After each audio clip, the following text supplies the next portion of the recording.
My name is Valerie Stampley, and I'm the coordinator of Outreach and Special Initiatives within the LSU College of Sciences Office of Diversity and Inclusion.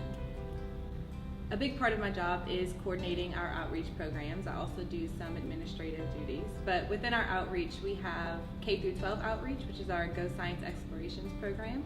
I help coordinate the programs that outreach to the community, and then I also help coordinate our student programming within the LSU College of Science. So this includes undergraduates and graduates, focusing on some scholarship programs, leadership development, and some professional development.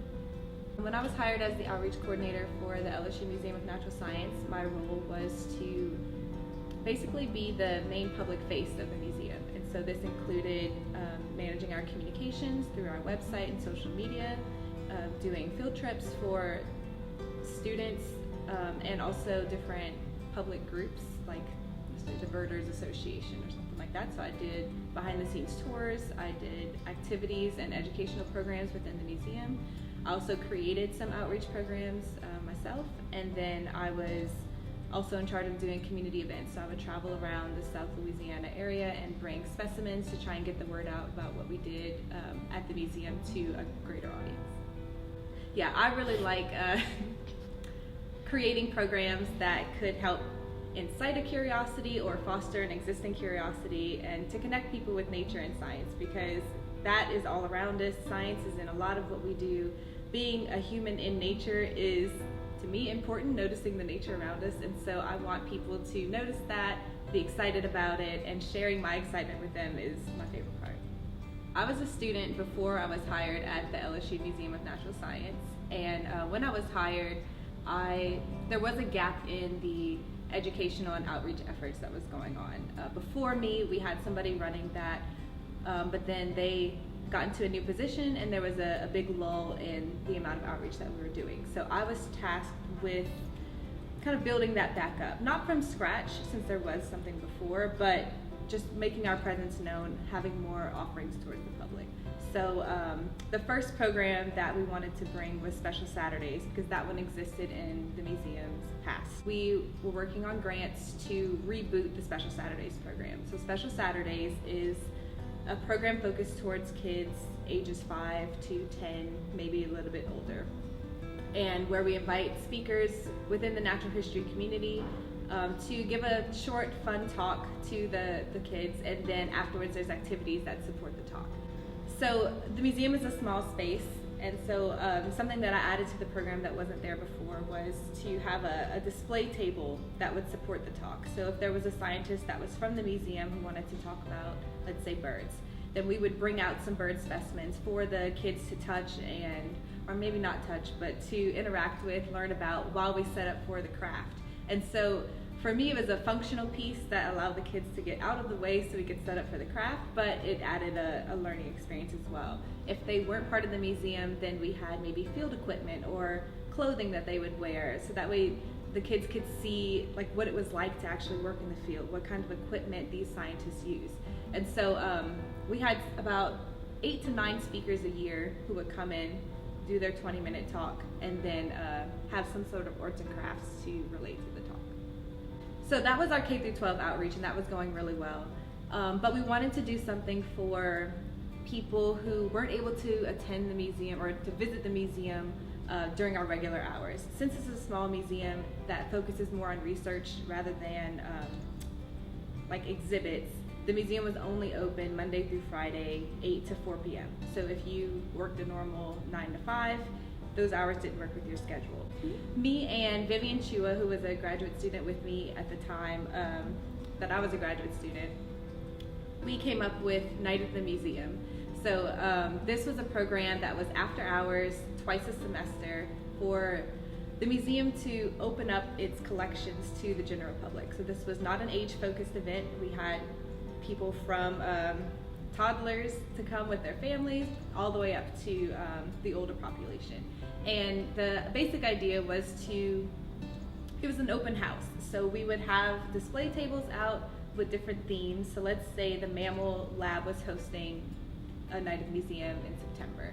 So for the September one, each table would have a theme like evolution of flight in mammals, or mammal dentition, and so the items on that table would relate to their theme. And then we would have a talk that could have been stories from the field, like things you wouldn't hear about, like crazy things that happen to people in the field, or the top 10 favorite specimens of that curator. You know, just like fun topics that would be engaging to a wide audience, but would showcase the collections. And then the event also had behind the scenes tours for up to 45 people. So the event was slight open house, but then slightly a way for someone to connect with the actual people that worked at the museum. Girls' Day at the museum was another big program that started while I was here. This one was the brainchild of me and Dawn Jenkins, who is the director of communications at the College of Science. And we were one day just at an outreach event at a church, and we were thinking, what can we do for Women's Day that would be really fun? Because she had done an event on Hidden Figures the year before, and then it just kind of came to us like we should do a Girls' Day at the museum, which sort of piggybacked off of our Night at the Museum program. But this one was going to be focused on girls ages 4th through 6th grade. And so we got really, really excited about this program because this is an age where a lot of girls start to lose interest in science, and we wanted to target them specifically and have it be a fun day where they could meet other women scientists, but then also get a taste of not just natural history, but other types of science. And so that day consisted of a behind-the-scenes tour of the collection led by me or another graduate student. They would meet with 2 women scientists within the College of Science and have like a snack and chat with them. So we provided lunch. They would get to ask them questions about their journey, how they got to be where they were, what challenges they might have faced as women, or just like inspiring them to I can do it too. These women are doing it. So that was the first half of the day, and then the second half of the day we had activity stations set up around the museum from all of the different science departments around in the College of Science, but then also some of the other museums like the Herbarium, the Arthropod Museum, things like that. And so they would, for 10 to 15 minutes, visit each station and do some sort of activity to expose them to all the different sciences within the College of Science. And so that day, the first time we did it, it was Girls' Night at the museum. It was such an exhilarating, exciting program because the girls were so excited. You know, at that age, you don't have a lot of limits. You're not as much thinking about like, oh, I can't do this. Like you're very fired up. It's like I can do anything. And so to foster that excitement and expose them to the College of Science, but then also natural history, which isn't a very talked about science in school, was really a privilege to be a part of. And then the event also included this Coaching Your Daughter in STEM session for the parents who attended. And so that was a way for the parents to learn, okay, this is how you can support your daughter's interest in science. And so that event has been going on, I want to say, for 4 years, and I'm really, really proud of that program.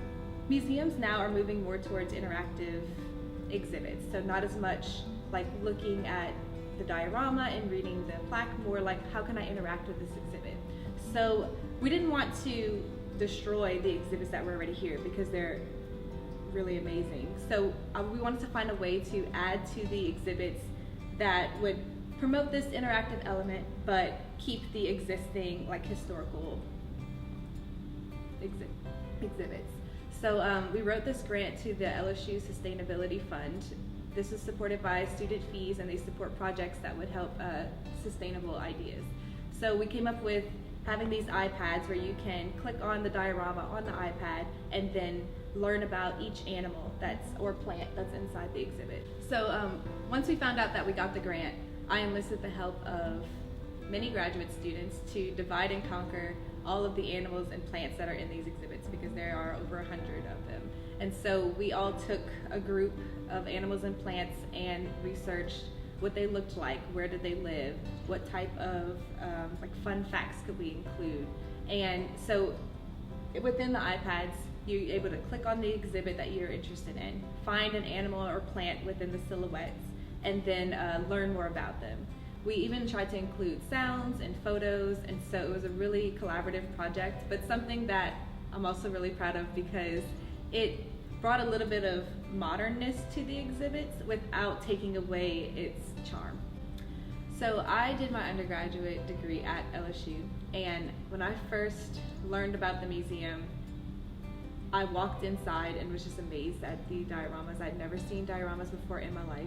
And so the one that stood out the most to me was the rainforest exhibit, just because I think the diversity in the rainforest is really cool, and it's something that I used to be excited about as a child, watching like Jeff Corwin or Steve Irwin be in the jungle. And so to see that sort of come to life in the diorama, that made me really excited. And then my other favorite exhibit is the insect display in the front.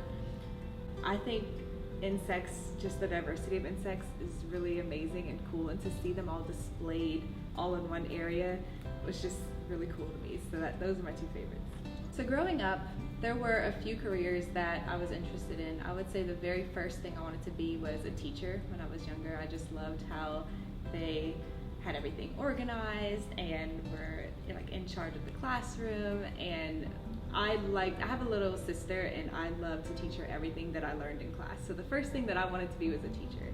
And then I've always been into science, and so as I got older, I wanted to incorporate science into my career. So there were times I wanted to be a vet because I liked animals, or I wanted to be a doctor.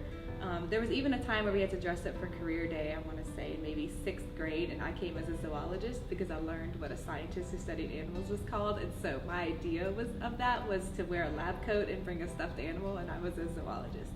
So that's always been on my mind, to be some sort of scientist that interacted with animals or studied animals.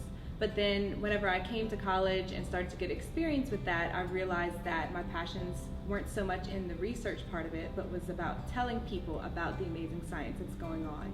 So kind of uniting my previous dream of being a teacher with my love of science and animals, I came to discover that outreach and informal education was a path that would be really a good fit for me.